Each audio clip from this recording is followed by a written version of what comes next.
I never asked to be bound to a system that dictated the rhythm of my life, yet for 5 long years I lived as its captive.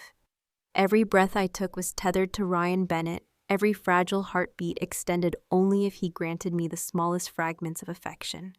Friends of his whispered in disbelief at how I endured, how I cloaked myself in patience and silence. But from the beginning until the bitter end, Ryan never looked at me with kindness. He knew from the very first day what tied me to him, and instead of compassion, he chose scorn. I can still see the curl of his lip, the cold light in his eyes as he sneered at me. The once proud daughter of a wealthy family reduced to this begging for the charity of his love just to survive. That was his word, charity. As if the fleeting touches that granted me days, the kisses that stretched my hours were acts of benevolence instead of the desperate lifelines I clung to. When his first love, Sabrina West, returned from abroad, I finally stopped resisting the inevitable. I tore myself free of the system, even knowing what that would mean. My body began to unravel. Almost immediately, the strings of my existence cut one by one. And in those last moments when darkness pressed at the edges of my vision, the man who had always been so proud, so untouchable, crumbled. Ryan fell to his knees, clutching my lifeless body, his eyes burning red, his voice raw with grief as he choked out the words he had never given me in life. "I love you, Emily. I love you. Please just look at me one more time. Just one glance, I beg you. Just charity, charity." Even then, he could not let go of that word.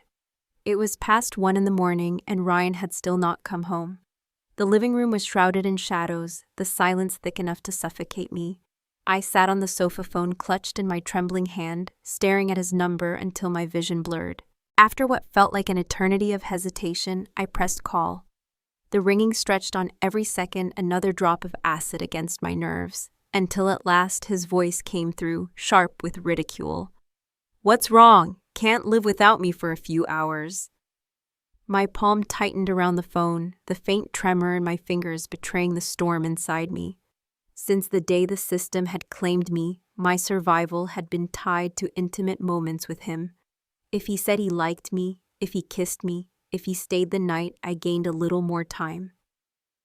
But lately he seemed to delight in punishing me, letting me drown in the agony of waiting. His silence stretched, then his voice returned brimming with impatience. "Why so quiet now? Speak." I forced my voice to remain steady. "When will you be home?" He chuckled, mocking, the sound cutting deeper than any blade. "So eager for me, are you?" "Can't stand the wait." I swallowed hard, calculating the hours, then told him the truth. "I only have 3 hours left." For a heartbeat, the line was silent, and I thought perhaps my words had pierced through his armor, but when he spoke again, his tone was colder than ice. 3 hours, and you waited until now to call. What if I had been unreachable? Would you have just died without finding me?" I couldn't answer. My silence only fueled his irritation. His final words fell like a sentence. "Find me yourself, Emily. Crawl here if you have to." The call ended, replaced by the hollow beep of disconnection. I sat there for a moment, the weight of his indifference pressing me down before drawing in a shuddering breath. I washed my face, trying to erase the tracks of exhaustion, and stepped out into the biting night air. Seattle's streets were damp and cold, the neon lights casting fractured reflections on the pavement. I hailed a cab, wrapping my arms around myself for warmth as I waited. The driver, a man in his 40s with kind eyes and a gentle smile, glanced at me through the rearview mirror. Without a word, he handed me a jacket. "It's too cold out here to be dressed like that. My daughter left this in the car. If you don't mind, wear it. At least until you're inside." For a moment, I couldn't speak. He was a stranger, yet he showed me more warmth than the man I had given everything to. I forced a smile, shaking my head. "Thank you, but I'll be fine." Inside, bitterness welled up.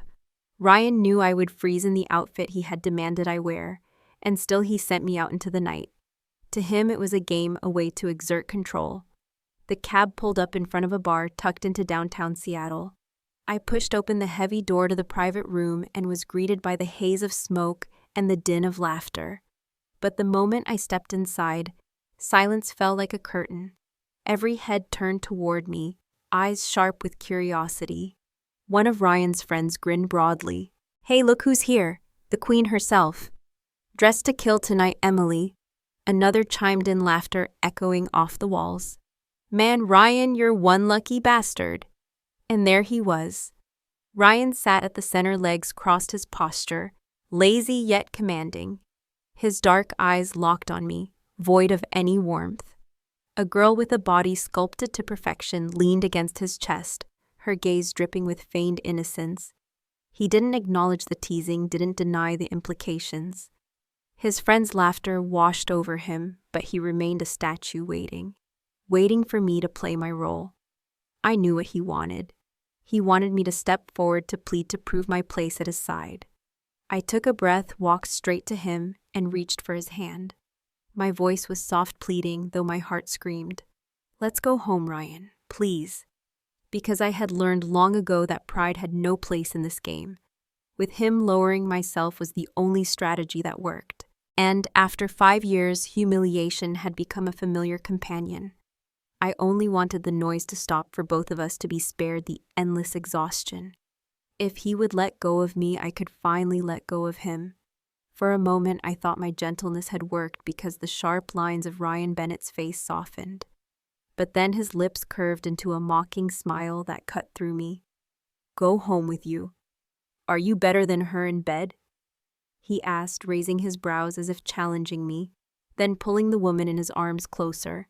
She looked at him with a calculated sweetness, her voice a drawn-out melody that dripped with seduction. "Ryan, don't tease me." I stood there frozen, forcing a smile that felt brittle and false. "As long as you're happy," I whispered, each word splintering inside me. The temperature in the room seemed to drop with those words. Ryan's dark eyes hardened, carrying a glacial chill that seeped into my bones. One of his friends tugged his sleeve, murmuring awkwardly, "Come on, man, your girl's here. Don't say things like that." Another tried to laugh it off, addressing me with forced kindness. "Don't be upset, Emily. He's drunk. Just take him home and set him straight later." Laughter broke out from the corner, low and cruel. So this is what our powerful Ryan likes. A quiet girl who knows her place. Look at her. Even humiliated like this, she still plays the obedient wife. Impressive. Their voices were daggers meant to amuse themselves at my expense. Ryan didn't flinch. Instead, he tilted his chin slightly and gestured for the girl in his lap to move. She pouted, throwing him a wounded look, but the instant he gave her one of his shallow smiles, she brightened and slid gracefully to the side, offering me her spot. Watching her, I felt a sting of recognition. Once that had been me, mistaking the scraps of his attention for tenderness, confusing his occasional warmth for love. Now she wore that illusion like a crown. Ryan pulled me into his lap, his arms strong around my waist. From where I sat, I could see every perfect angle of his face, the straight bridge of his nose, the sharp cut of his jaw, the artistry of his profile. He was a masterpiece carved in stone, beautiful and merciless. He did not look at me.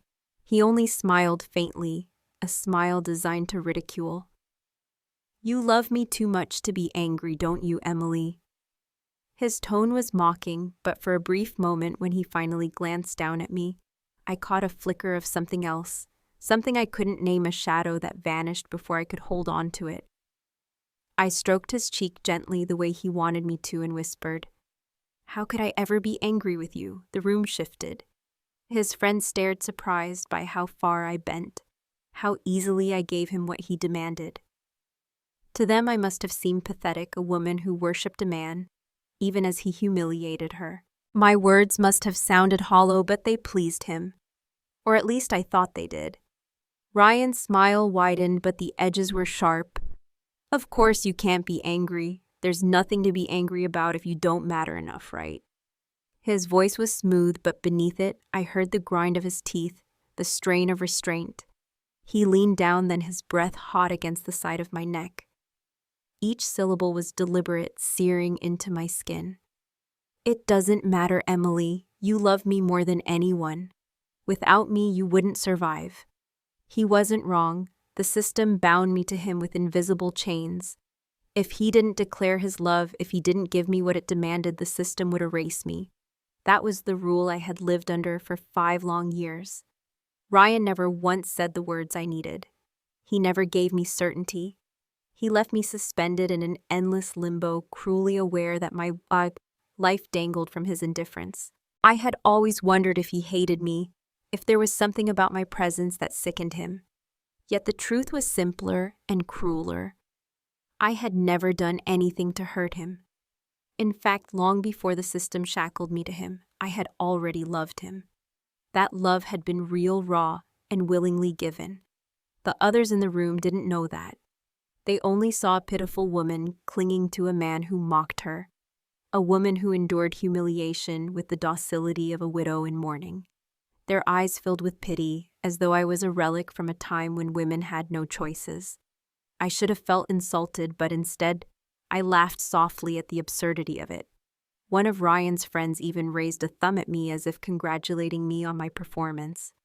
My laugh was brief, almost bitter, and it vanished into silence. Ryan's moods were as unpredictable as storms over the bay.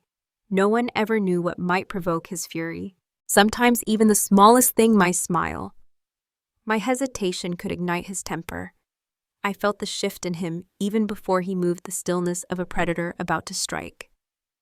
I reached for his sleeve, gently tugging, trying to soothe him before the tension could erupt. My voice was quiet, almost pleading. "Ryan, please, let's not do this here." Inside, I was already exhausted. 5 years of chasing a man who never let me rest. 5 years of humiliations disguised as lessons of tenderness, weaponized into chains. But the system had taught me well. Submission meant survival, resistance meant death. And though every part of me longed to walk away to reclaim even one breath of freedom, the weight of the invisible contract crushed me into silence. His friends waited, some smirking, others nervous. They enjoyed the spectacle, the theater of a man who kept a woman tethered by strings they couldn't see. None of them understood that every second mattered to me, that the system ticking inside my chest was counting down. Always counting down to the moment Ryan's indifference would end my life. So I bowed my head, whispered his name, and prayed that tonight he would let me live. I felt his attention sharpen at last. His fingers closed around my chin, not gentle, not cruel, but possessive, as if he were testing how much pressure it would take to bruise. His eyes narrowed with a dangerous glint. He spoke as if remarking on the weather, casual and cutting. "How much time do you have left?" 1 hour, I said, maybe less. He leaned closer until I could feel the heat of his breath, a smile breaking slow and wicked. "If you want to keep living, kiss me right here," he murmured in front of everyone. A ripple of confusion passed through the room. His friends exchanged looks, half entertained, half uneasy. Only I understood what he was doing. He knew I hated public displays, knew how the attention of strangers made my skin crawl. He wanted me small. He wanted me cornered. He wanted to grant me a way out only after I shattered something inside myself to take it. I drew a breath and pushed myself upright from the circle of his arm. For a heartbeat, the din of the bar dissolved, leaving only the steady drum of my pulse. Ryan leaned back against the sofa, as if none of this mattered, his hair falling in a soft sweep over his forehead. His long eyes narrowed in lazy interest. Cold and distant 1 second, then almost tender the next. The contradiction lived in the small lift of his mouth, a curve that suggested secrets I could never pry open. He waited, calm as a judge who already knew the verdict. He believed I would falter. He believed shame would choke me. He believed I would sit there and burn down to the end of my hour while he watched. I closed my eyes, bent forward, and kissed him. The system's voice burst through my skull, clinical and cruel. Time extended, 72 hours added. The relief was so sudden my knees weakened. Ryan startled under my mouth, the barest hitch of surprise. Then I pulled away before he could claim the kiss and make it his. I refused to let the moment stretch into something he could smirk about later. "It is enough," I said softly. "Let us stop hurting each other." I rose. I turned. His hand clamped around my wrist with the force of a man pulling someone back from the edge of a roof. Pain sparked up my arm. In the next breath, his mouth crashed against mine. Not a kiss, but an invasion, the burn of liquor flooding my tongue and throat. Some of it spilled over a cold ribbon down my chin. One arm locked hard around my waist, the other pressed at the base of my skull, steering me, trapping me. His eyes were fevered and bleak. I pushed at his chest, the solid wall of muscle, but he did not release me. Desperation sharpened my fear. I bit him, hard. The taste of blood rose between us, iron and heat. He jerked back with a hiss. The room tilted. Ryan stood there with his mouth reddened, eyes shot through with rage, and something like hurt. He laughed low and joyless. "Is this what you want, Emily? For us to tear each other apart?" The audience found its courage again. I felt the weight of their gazes like cold rain. Curiosity, pity, contempt, as if I were a spectacle behind glass. My breath came rough and ragged. Ryan's expression slid into that terrible nonchalance that had gutted me so many times, the easy shrug of a man who refuses to admit he is bleeding. Something in me snapped. My hand flew before I could think. The slap cracked across his face clean and ringing the sound bright as a bell. A red imprint bloomed on his pale skin. For a second he looked stunned, as if a dream had slipped and he was falling through it. "Why do you have to make everything this ugly?" I said, my voice shaking. "It is disgusting." I walked. My heels struck the floor hard, a metronome of anger. I shoved open the door, the wood thudding into the frame behind me. The hallway air felt thin and cold after the smoke-thick room. I had taken 3 steps when an arm cinched around my waist, and the ground vanished. He lifted me as if I weighed nothing. I gasped, hands flying to his shoulders, holding on, because my body remembered what my heart wanted to forget. He stilled. A quiet breath left him, a sound that felt like surrender. I opened my eyes. The harshness had melted from his face. The line of his mouth softened, the messy fall of his hair, casting a gentler shade over his brow. His eyes were not iron. They were glassy and still reflecting me with a clarity that hurt. For a moment, the hallway seemed washed in a pale moonlight, the noise of the bar a distant tide. We looked at each other without speaking. I slipped my arms from his neck and found my voice. "Put me down." He refused to set me down. Instead, his grip around my waist only tightened his palm, pressing through the thin fabric of my dress, burning like a brand that would never fade. The dangerous glint in his eyes vanished, replaced by something colder, a depth that chilled me more than his rage ever could. Without a word, he strode toward the car, yanked the door open, and pushed me into the passenger seat. His movements were swift, almost violent, as he bent close to secure the seatbelt. The sharp click of the buckle echoed in the silence. I stared at the cords of muscle and veins standing out on his forearm, as if the simple act of strapping me in consumed every ounce of his restraint. "Home," Ryan Bennett muttered. His voice was low, almost hoarse. He rounded the hood slit into the driver's seat and started the engine. The car surged forward, and in his rigid profile, I saw a storm brewing. His jaw was clenched, his eyes locked on the road ahead. Unblinking, cold rationale on the surface. But underneath was a pressure that felt close to madness. The engine roared. The speed climbed. The warning chimes blared as we shot past the limit. He didn't seem to hear them. His knuckles whitened on the wheel. Fear tightened my chest. My voice barely carried a whisper, even I wasn't sure reached him. "Slow down," he ignored me.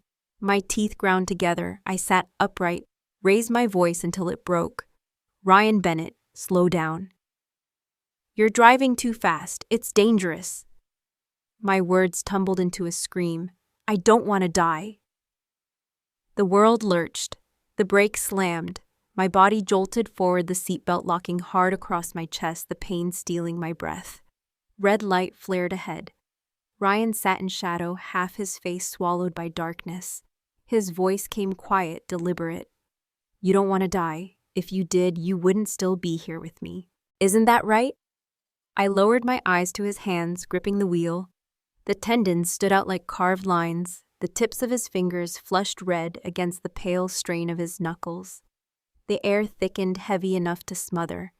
Neither of us spoke, only the ragged rhythm of our breaths filled the silence. And in that suffocating quiet, my mind slipped backward, to the beginning. To when Ryan was not yet the cold man who controlled my every breath, but a boy at the University of Washington, unlucky, overlooked, and too often cornered by cruelty. I remembered the sneers. "Ryan Bennett, you bastard. You had to fight me for the financial aid. Now I can't buy those limited edition sneakers." That was Liam Morris, always loud, always hungry for status, furious, because his allowance had been cut and his pride couldn't stand that Ryan had earned what he hadn't. Back then, Ryan was younger, less hardened, but the sharpness was already there in his eyes. He lifted his gaze to Liam, calm and cold. "The aid was never yours. I won a scholarship. That has nothing to do with you." Liam's face twisted with rage. He snatched the pen from Ryan's desk and snapped it in half, the plastic breaking with a crack. "Fine, let's see if you can come out on top again. Let's see you win that scholarship twice." Ryan did not rush. He stood slowly, brushed his sleeve as if brushing off dust. He was taller than Liam by a full head, and that difference loomed like a shadow. Fear flickered across Liam's bravado. What are you going to do?" he stammered. The answer came swift and brutal. A sharp sound, the wrench of bone. Liam cried out, his wrist bent at an angle no wrist should bend, his arm, dangling limp and useless. The classroom fell silent, shock rooting everyone in place. The professor stormed over, brows drawn. What happened here? No one spoke. No one wanted trouble with Liam. The air thickened with cowardice. "Ryan Bennett," the professor said sternly. "Go to the administration office immediately. Exams can wait. Take him to the nurse first." Ryan didn't flinch. He crouched, gripped Liam's wrist with steady hands, and with a decisive motion snapped the joint back into place. Liam howled, his teeth grinding against the pain. Ryan released him, rose and asked with unshaken calm, "It's nothing serious. May I continue the exam now?" The professor blinked, torn between outrage and disbelief. Ryan's face was impassive, untouched by guilt or fear. That was the moment I first saw what he truly was: unyielding, dangerous, already set apart from the rest of us. And somehow, impossibly, that was the boy who would one day hold my life in his hands. The professor's gaze lingered on him, heavy with both disapproval and resignation. "Do you have your exam supplies? Time is almost up. No excuses." Ryan Bennett's eyes swept the room as though searching for an ally, for someone willing to lend him what he needed. But each time his gaze touched a classmate, their head dropped quickly, their shoulders shrinking, unwilling to be noticed. When his eyes finally found mine, something in me stilled. We held each other's gaze for a fraction of a second, long enough for me to see the way sunlight poured through the tall windows and lit his face. His eyes were gold in that moment, burnished and luminous, like they had been dipped in light itself. My breath caught, and then he turned away without a word, striding toward the door, leaving only the silhouette of his shoulders receding into distance.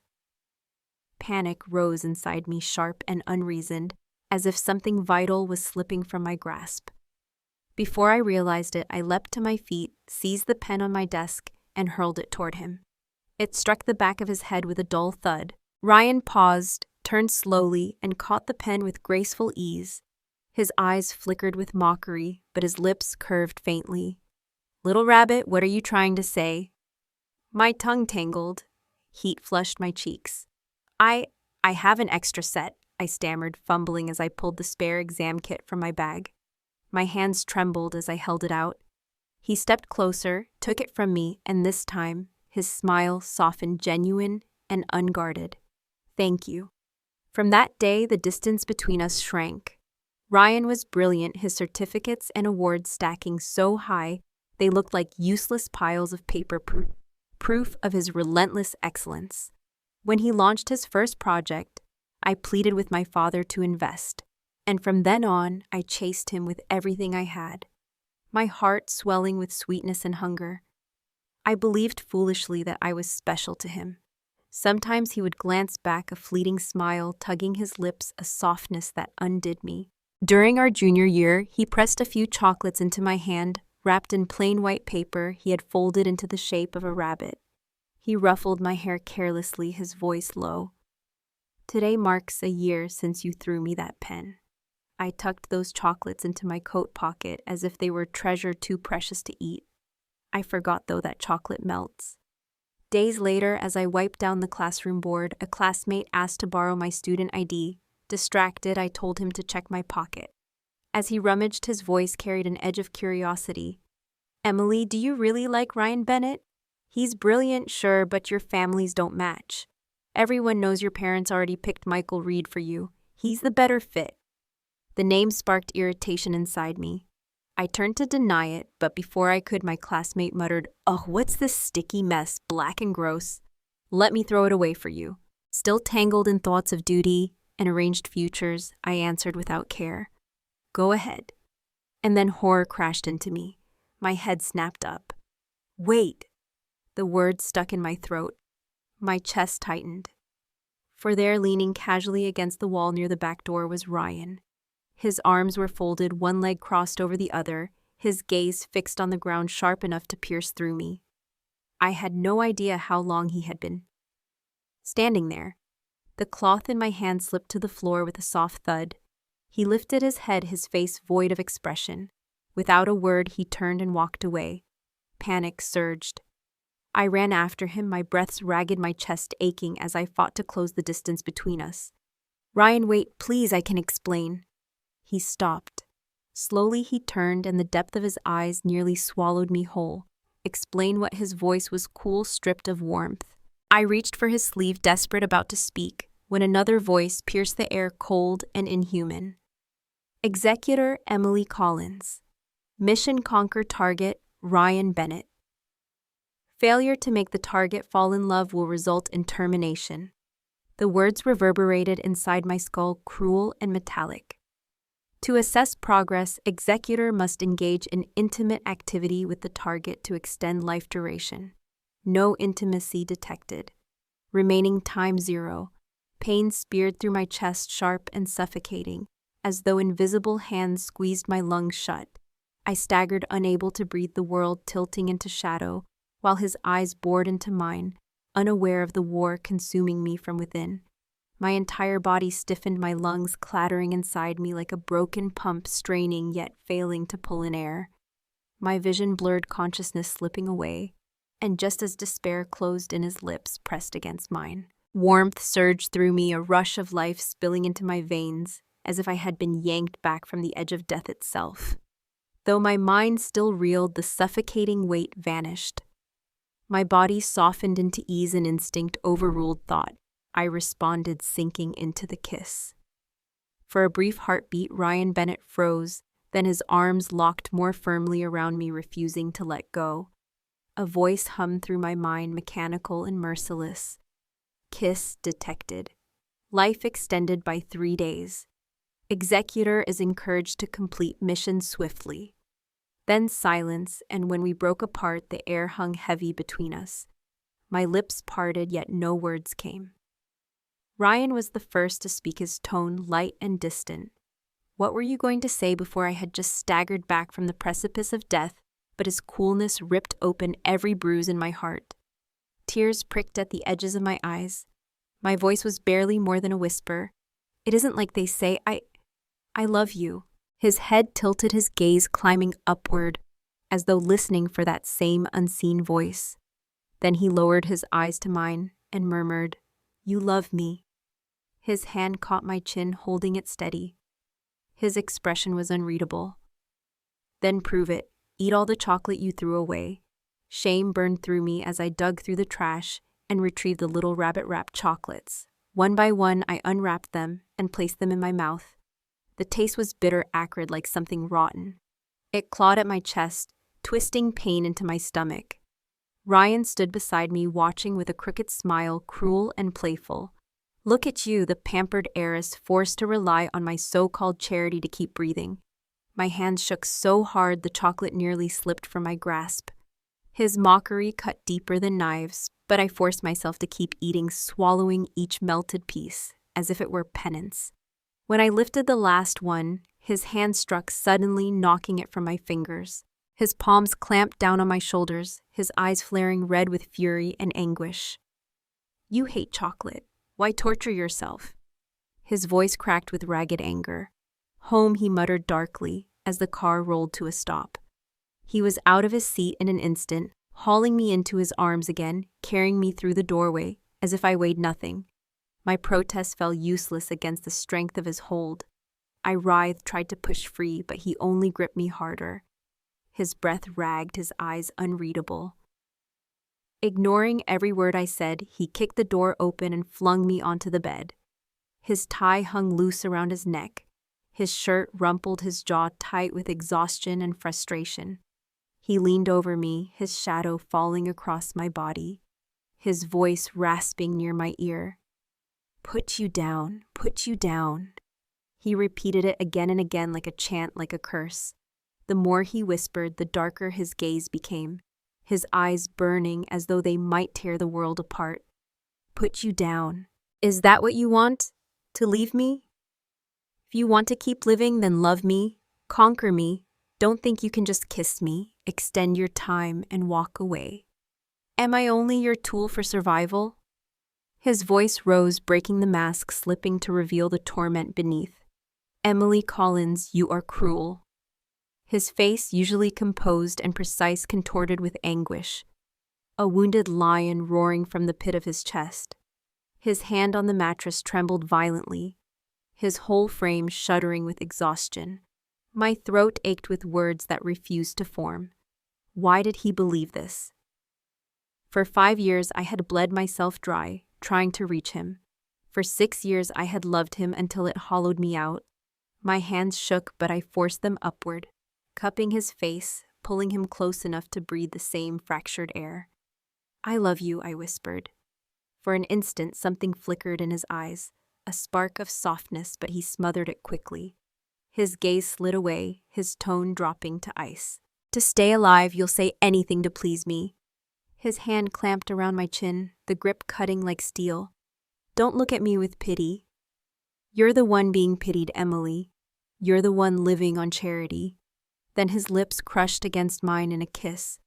Wild and merciless, his body pressing me down, as though he could fuse us together by force. My eyes flew wide. My fist pounded his chest. My muffled cries caught between our mouths. But his kiss only deepened, consuming, relentless, as if he meant to devour every last breath I had left. His kiss was not tender, but punishing, a raw release of everything he had buried. Helplessness washed over me, and my arms dropped uselessly to the bed.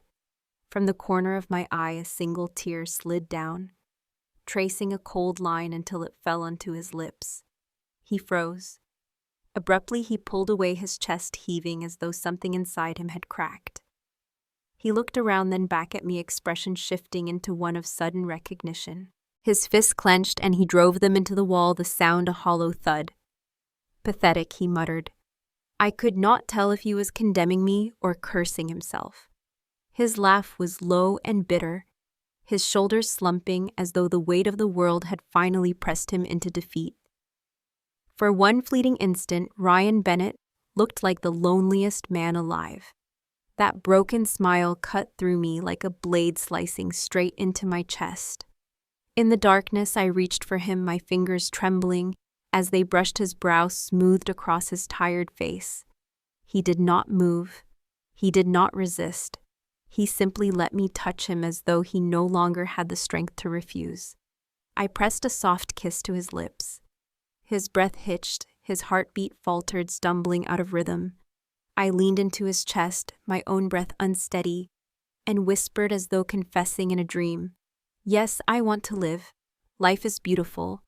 But my love for you has no purpose. It simply is." Sleep pulled me under. Through the haze, I glimpsed him beside me, a cigarette glowing faintly between his fingers, the ember flaring and dying with each breath. He sat in silence, lost somewhere beyond my reach, before crushing the cigarette out and waving away the thin trail of smoke. He bent close, brushed my hair gently from my face and sighed. "What am I in your life, Emily?" The system's voice returned cold and merciless. Life extended by 3 months. I drifted deeper into sleep, and when morning came, Ryan was gone. On the dining table, breakfast waited carefully sealed in a thermal container so it would stay warm. I held it in my hands for a long time, staring blankly, unsure what to feel. The shrill ring of my phone startled me. His name lit the screen. I answered softly. "What is it?" Silence lingered. Then his voice came low and rough. "Tonight is your birthday. Don't forget dinner at your aunt's. I'll try to be back in time to pick you up." My eyes flicked to the calendar where a small drawing of a cake marked today. Beneath it in neat handwriting was my name. My lips curved faintly. "All right," his voice caught as if weighed down by something unsaid. "Nothing else you want to tell me?" I didn't understand what he meant. I sipped the warm milk and answered simply. Breakfast was delicious. He exhaled sharply, as though restraining himself. "Good," he said, and hung up. A message from my mother lit my screen. "Sweetheart, I baked a cake for you. I made it myself. Remember to come with Ryan." She attached a photo of the cake decorated with delicate fruit and intricate designs, the kind only hands filled with love could create. My heart softened. I promised we would come. But evening brought another call. Ryan's voice was weary, strained. "Sabrina West just returned. It's been years since she was home. She doesn't know her way around. I can't leave her." My grip tightened on the phone, though my voice remained calm. "I understand." He hesitated, his tone heavy. "It's what we owe her." I closed my eyes, pushing away the sting of memory. "Go, pick her up." That night I went alone to my mother's home. She was a dance teacher, gentle and refined. In old photographs, her smile was radiant, luminous, yet I knew she had struggled with shadows of depression. When I graduated, my father fell ill with stomach cancer. He had once been strong, commanding, but in those final days, he withered into a frail figure, writhing in pain. His cheeks hollowed, his proud bearing erased. My mother stayed at his bedside, her tears falling quietly as she watched his suffering. Less than a month later, he was gone. Even now, whenever I remember him lying in that bed, terror grips me as if death itself still lingered in the room, waiting for me too. I hated hospitals, and I hated the weight of illness even more. After my father died, every burden fell onto my mother's shoulders, most of it tied to the family company. By day, she fought to keep everything running, but at night, I knew she cried quietly when no one was watching. One evening, I couldn't resist and pushed her bedroom door open. She startled, wiping her cheeks with the back of her hand. "Emily." "Why are you here?" "I was just trying a new style of makeup. They call it pear blossom in the rain. I heard girls your age love that delicate look now." I said nothing, and she glanced toward the window before pulling me into her arms. The scent of orchids wrapped around me, scared of thunder again. "You're grown, but storms still frighten you. Don't worry, everything will pass. Life will get better." Her palm patted my back, soothing me, though. I suspected she was comforting herself as much as me. I never imagined the family company would end up in Ryan Bennett's hands. He sold his own business just to prop up our hollow shell. How absurd that the company survived because of him, while I clung to him just to prolong my life. "Ryan didn't come with you," my mother asked gently, tidying a loose strand of my hair and stepping back to admire me. I forced a smile. "He's busy. He might be late." I swallowed the truth that he would not be coming at all. I reached for the knife to cut the cake, but she stopped me. "Wait until everyone is here." I set it down, looked into her eyes, and asked Mom, "You and Dad truly loved each other, didn't you? But if one day you didn't love him anymore, would you have divorced?" She stilled, her expression tender, yet serious. "Marriage is for happiness. Divorce too, if it leads to happiness. As long as you are happy, any choice is right." I bowed my head, repeating the words in my heart. As long as you are happy, any choice is right. My silence worried her. She leaned close and whispered with half a smile, "Did you fight with Ryan?" I forced a laugh. No, let's not wait, Mom. You must be hungry. Who said he isn't coming? We're here. A female voice, bright and familiar, cut through the air. My entire body stiffened.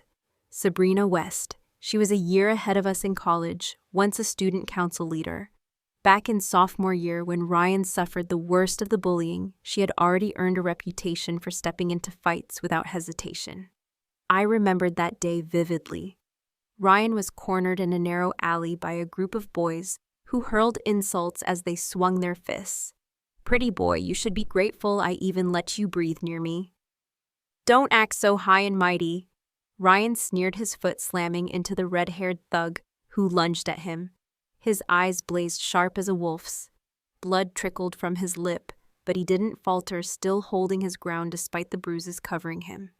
When they surged forward again, I don't know what courage seized me, but I rushed between them and shouted, "Stop!" The leader froze, then smirked cruelly. "Well, if it isn't little Miss Collins. So you fancy this pretty boy too? Stand aside or I'll break you along with him." My knees trembled, but I refused to move. I bit down hard, determined to shield Ryan even if I couldn't fight. Suddenly, a cold hand yanked me back. Ryan shoved me behind him and stepped forward, placing himself between me and danger. "You really don't know shame," he muttered, mocking them, as if they weren't worth his attention. The thugs hesitated, then one grabbed a bat and lunged. I squeezed my eyes shut.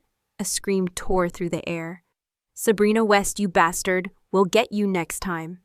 Their footsteps scattered, fading into the night. When I opened my eyes, I saw her for the first time. Sabrina West, full and fearless, standing in the shadows with fire in her gaze.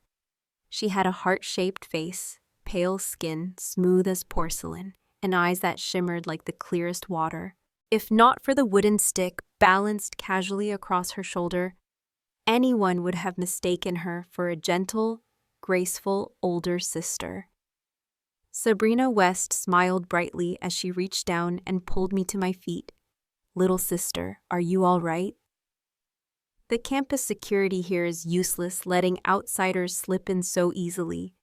Her hand was soft-scented with something faint and clean, and her touch carried reassurance. Then she turned to Ryan Bennett, her eyes glinting. "What's this?" "Were they picking on your girlfriend?" she teased, half serious. "If a man can't protect his girl, he should be careful. Someone might just steal her away." Ryan only raised an eyebrow, brushed the dust from his shirt, and said nothing, as if the whole scene was beneath him. "Thanks," he muttered at last. From that day on, Sabrina seemed to weave herself into the fabric of our lives. Wherever Ryan was, she was there too.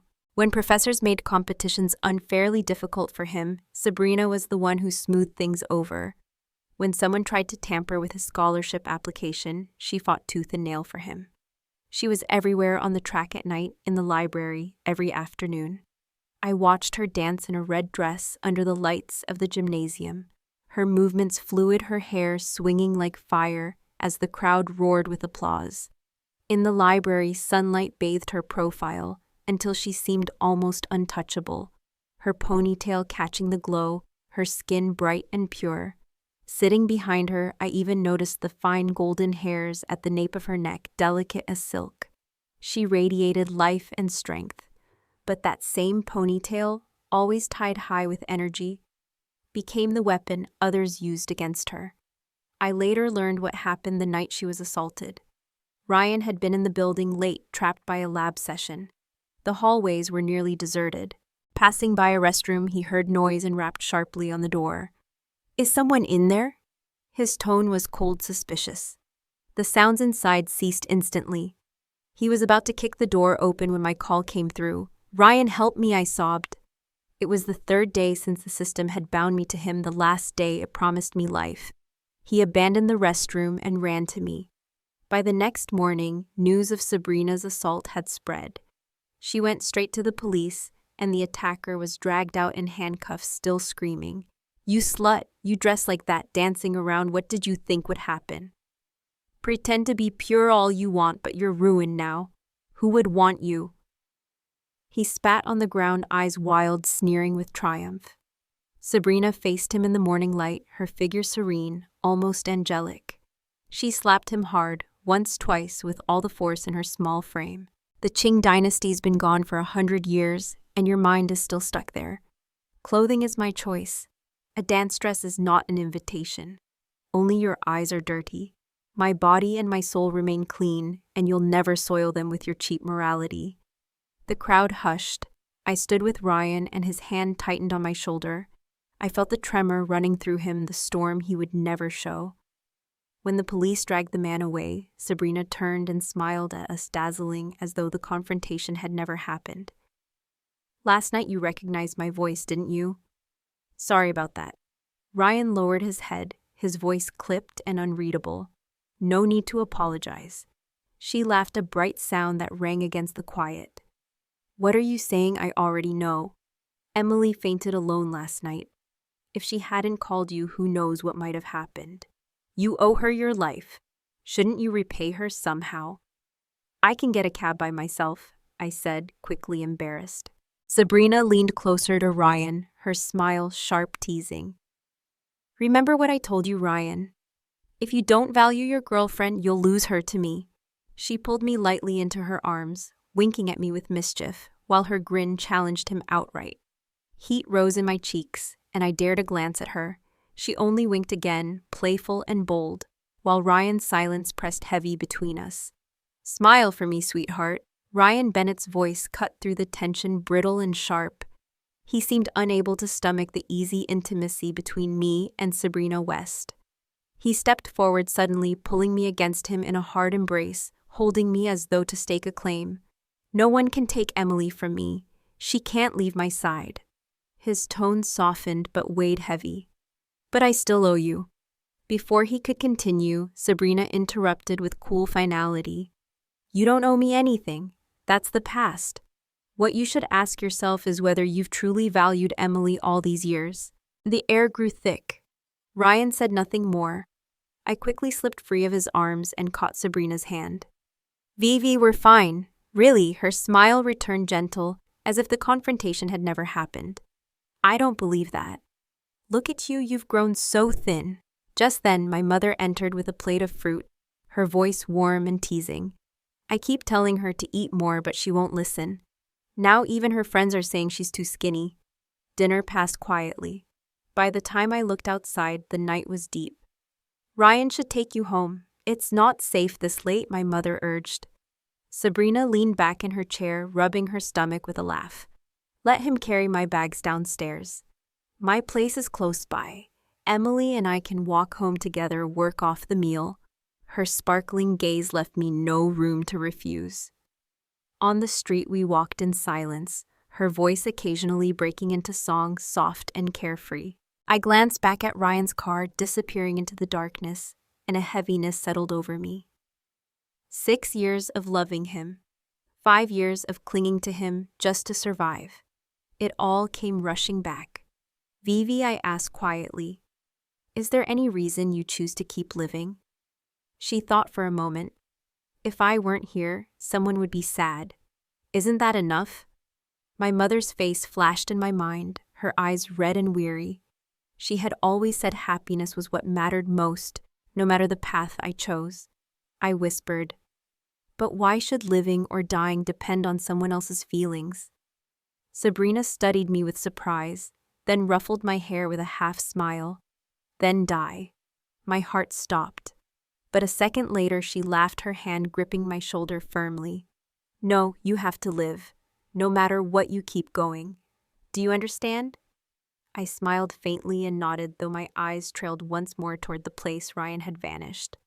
When I finally returned home, Ryan was waiting. His arm slipped around my waist from behind his head, resting against my neck. His voice was rough, almost pleading. Emily, don't be mad at me. I promise I won't be late next time. I stood still in his embrace, letting him cling to me. I'm not angry. I always listen to you. His arms tightened. His voice lowered. You are angry.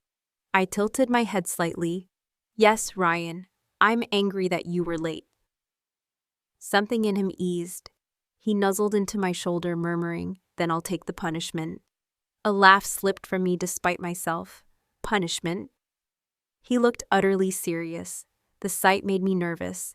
I gently removed his hands from my waist, crossed the room, and lifted a travel book from the shelf. Then your punishment is to take a trip with me. That book was my refuge. Every time despair pressed too hard, I turned its pages, reminding myself why I had to keep living. I couldn't leave my mother alone.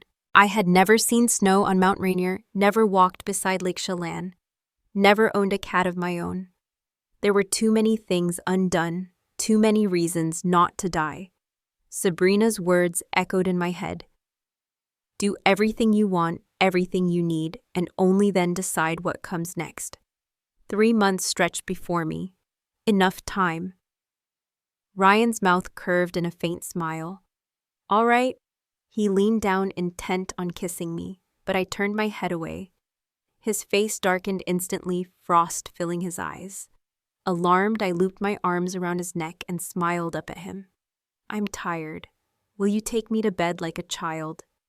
His emotions played openly across his face. He obeyed, lifting me gently and laying me down. From that night, he began to plan the trip in earnest. For 3 days, he juggled endless company work by day and itineraries by night, mapping out routes, choosing sites. He promised we would leave within a week. When the day came, I arrived at the airport early. My phone rang. His voice was heavy, rushed. Something urgent came up. Go ahead without me. I'll meet you there.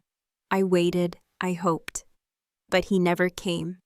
Emily, his voice finally cracked through the line. I'm sorry. I can't make it. Sabrina needs me. I cut him off gently. It's all right, I understand. I forced a lightness into my voice that I didn't feel. Consider this trip a gift from you to me.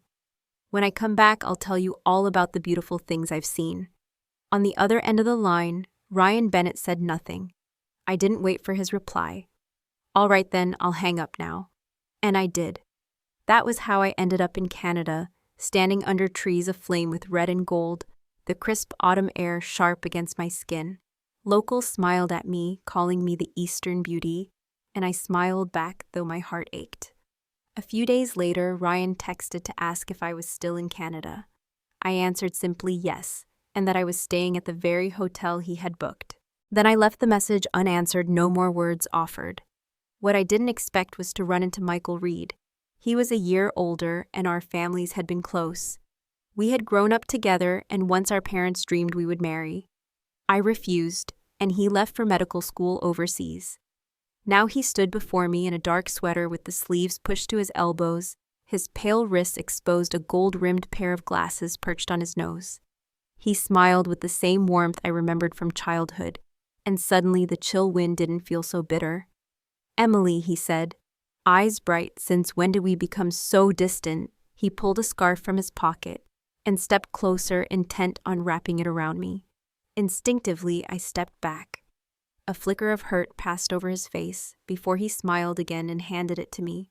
Word is you already have someone. Is that true? He asked softly. Are you here on vacation? I thought I might spend a few days before heading home. Maybe you'll let me come with you? I took the scarf, its warmth seeping into me, and nodded. Together we went to Niagara Falls, to Banff, to the flower gardens in Quebec. I saw with my own eyes the places I had only read about in books. For the first time in a long while, I breathed without feeling the weight of an hourglass over my head. I thought those 3 months would pass gently, that I could spend them like this, wandering, smiling, waiting for the end. But then Ryan came. The day he arrived, Michael and I were in a small garden near the hotel, playing with stray cats. One little tabby pressed against my leg, mewing insistently. I stroked its head, laughing, and mimicked its sound. Michael laughed too, joining in the game, his voice low and playful. He lifted his hand perhaps to touch my hair, but stopped halfway and let it fall. I turned my face away, unwilling to meet his eyes. I knew how he felt. Michael was good, too good, and he didn't deserve the tangle of half-truths and despair that clung to me. Emily, he said quietly, his voice trembling for the first time, don't run from me anymore. I know you love someone else, and I'll respect that. But loving you is my right, and you can't take that from me. I won't intrude. I'll just stay behind you waiting for the day you look back." He opened his arms, smiling. "So let me hold you once. Just once." I stepped into his embrace. The scent of him was familiar and safe, dissolving my worries for a fleeting moment. "Emily." My name cut like ice. I turned and saw Ryan standing a short distance away, a bouquet of roses clutched in his hand, his face carved from stone. I pulled away from Michael, words tumbling to the tip of my tongue. But before I could speak, Ryan hurled the bouquet at me. Michael yanked me behind him, shielding me, but a thorn still grazed my cheek, leaving a thin line of blood. He held me tightly, his voice steady, but edged with fury. "What do you think you're doing?"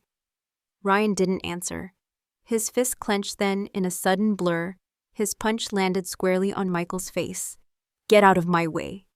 He seized my arm and pulled me toward him with brutal force. Michael wiped the blood from his lip, and the calm that usually lived in his eyes burned away, leaving only fire. Michael Reed didn't hesitate. His fist crashed against Ryan Bennett's face. "Don't touch her!" Ryan didn't dodge. He took the blow head on, then released me, seizing Michael by the collar and snarling through clenched teeth.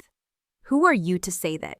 Why should I be the one forbidden to touch her?" Forced myself between them, desperate to stop the violence. But before I could say another word, Ryan's hand whipped across my cheek.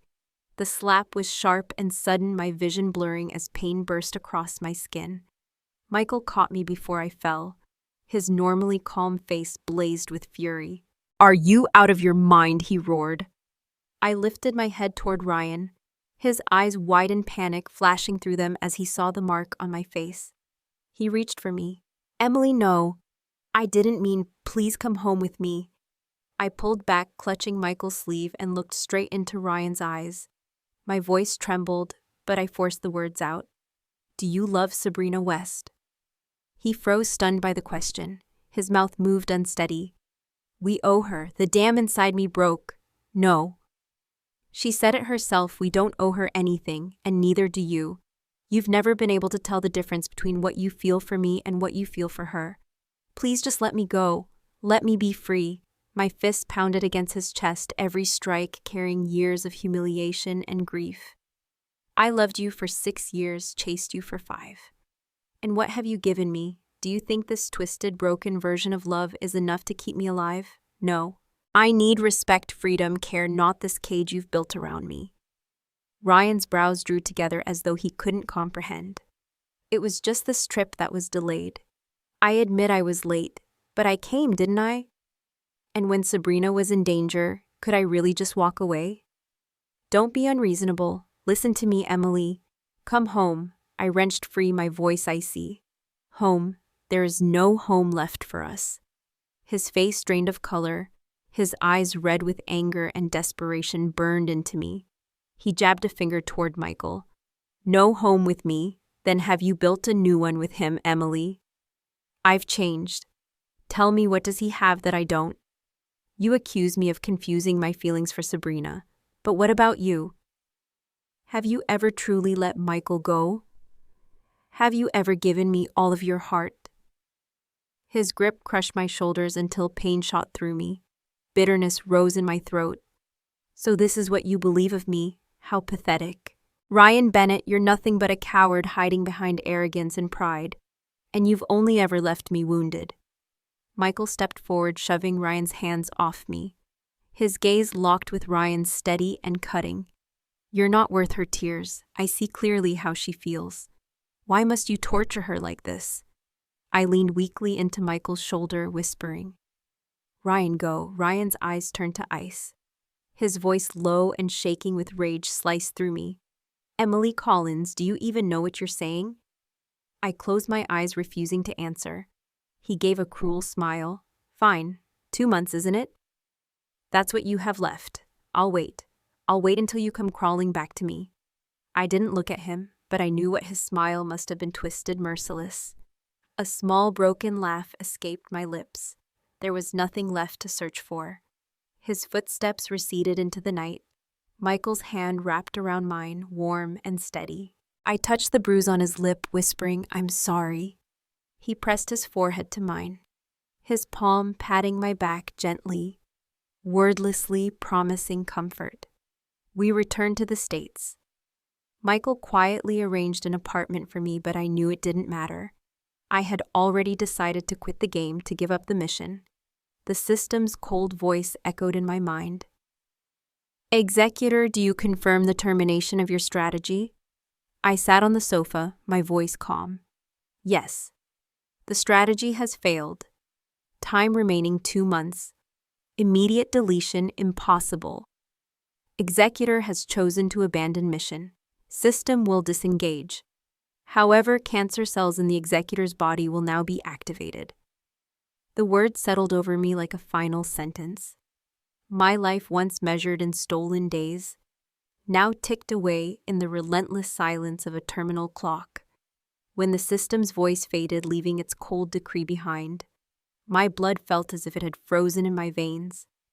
Stomach cancer terminal, 2 months, no reprieve.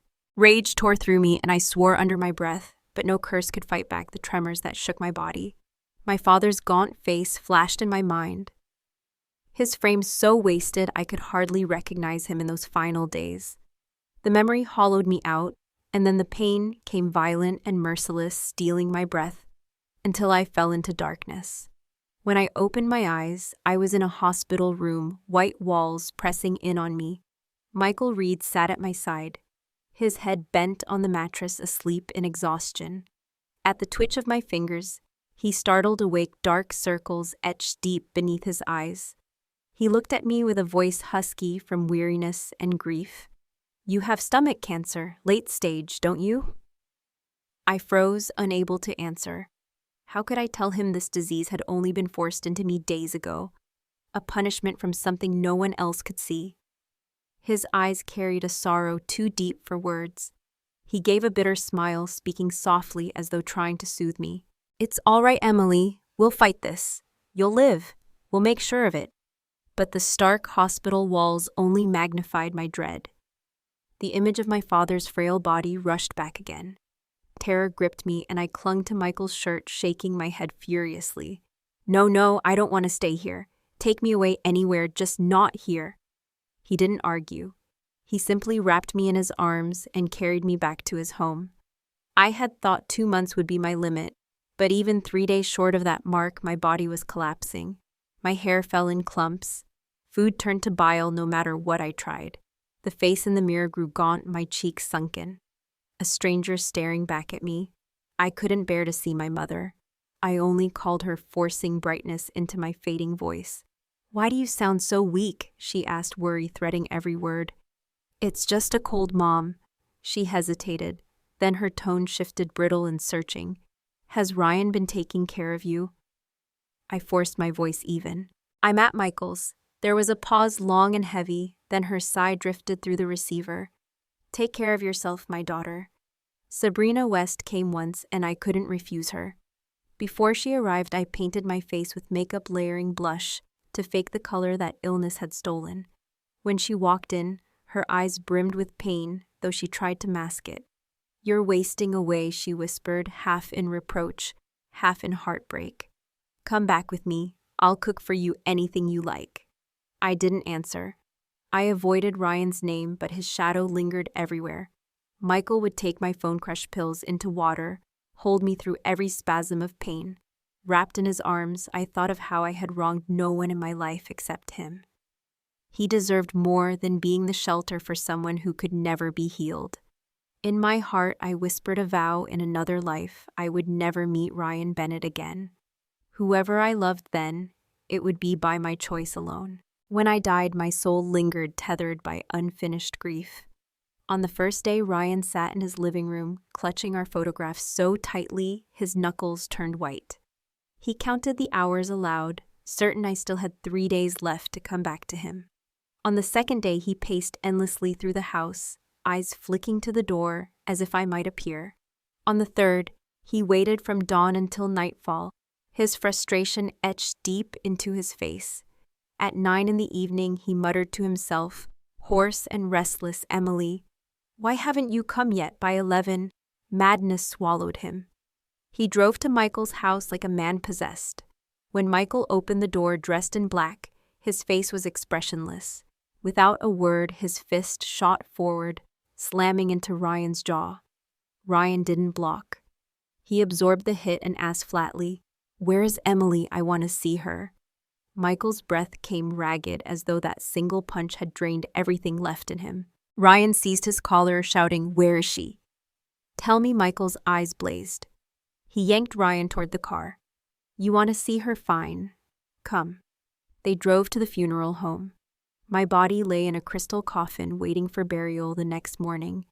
My soul hovered close, watching as Ryan's face broke apart, his hand trembling above the glass, his eyes hollow with a grief that came too late. Ryan Bennett staggered toward the crystal coffin, his face drained of all color. His eyes darted to Michael Reed, wild and desperate. "Where is this? Why did you bring me here? Where's Emily?" Michael's bloodshot eyes narrowed. He had not slept all night, grief carved into every line of his face. He shoved Ryan's head down toward the glass. "Look closely. Who do you see? Stomach cancer, terminal stage. She followed you all these years, and you never even noticed." Ryan's gaze blurred his body, shaking like a lost child. "Cancer terminal? Oh, it can't be. The system, where's the system? Show yourself." But no voice answered. Only silence pressed against his panic. Michael looked at him with pure contempt, as if he were watching a man gone insane. For 2 months she could barely eat. Michael continued bitterly. She lived off IV drips. The only thing she tried to eat was a piece of chocolate. She folded the wrapper into the shape of a little rabbit. That's all she had left. Ryan collapsed beside Emily's lifeless body, clutching her cold frame to his chest. His hands trembled as he pulled out a ring, trying to slide it onto her finger. His tears splashed on the glass as he whispered, broken and raw, "Emily, didn't you always love those stories where the groom slips the ring onto the bride's hand? Please wake up. Look at me just once. Please." His sobs broke into pleas, his voice cracking apart. "I beg you, give me one look, even if it's filled with hate. Hit me, curse me, anything. Just don't leave me like this." Michael tore him away, fury trembling in every word. "Stop it. Stop chaining her with meaningless things. She's gone. Don't you dare use your selfishness to hold her any longer." Even without Michael's intervention, the ring wouldn't fit. It slid over her finger and hung loose, too wide, too wrong, like fate itself reminding him he was never meant to keep her. Realization crushed him. Ryan staggered back, his body swaying, then turned and bolted out the door like a man fleeing a nightmare he could never wake from. The next day, only a handful of people came to Emily's funeral. Ryan the coward hid in the shadows. He didn't show his face until the mourners were gone. Only then did he emerge, collapse beside her grave, and wrap his arms around the headstone. He slept there the entire night as if the stone could give him the comfort he had stolen from her in life. On his way home, Ryan wandered into a small restaurant they used to visit. The owner greeted him cheerfully. "What would you like today?" Ryan's voice was hollow, mechanical. "A bowl of dumplings." The owner set the bowl down with a smile. "The dipping sauce is over there. Help yourself." Ryan lifted his head slowly, his eyes red and swollen. His voice rasped. "Do you have yogurt?" The man blinked in confusion. "Yogurt? You mean to eat dumplings with yogurt?" Ryan nodded, his voice a whisper through the fog of grief. "Yes, dumplings with yogurt. That's the best." And then the tears came. He remembered how Emily, every time she was angry with him, would prepare dumplings and yogurt the next morning as a peace offering. But now he knew no one would ever do that for him again. Time moved on for everyone else. Emily's mother opened an orphanage, filling her days with children who laughed and tugged at her heart, helping her rediscover joy. Sabrina West became a lawyer, offering free aid to abused women, and at last she found someone who loved her wholly. Michael Reed opened a hospital, saving lives, giving hope where none had been. But Ryan never escaped the shadows of his past. He drowned in liquor and smoke, a shell of the man he could have been. In the end, he died from a stomach rupture, consumed by the same disease that had taken Emily. In another life, Ryan Bennett, do not be a coward again. Love is not a chain. It is a gift, a reward given only to the brave. Thanks for listening. Be sure to subscribe so you don't miss the next videos.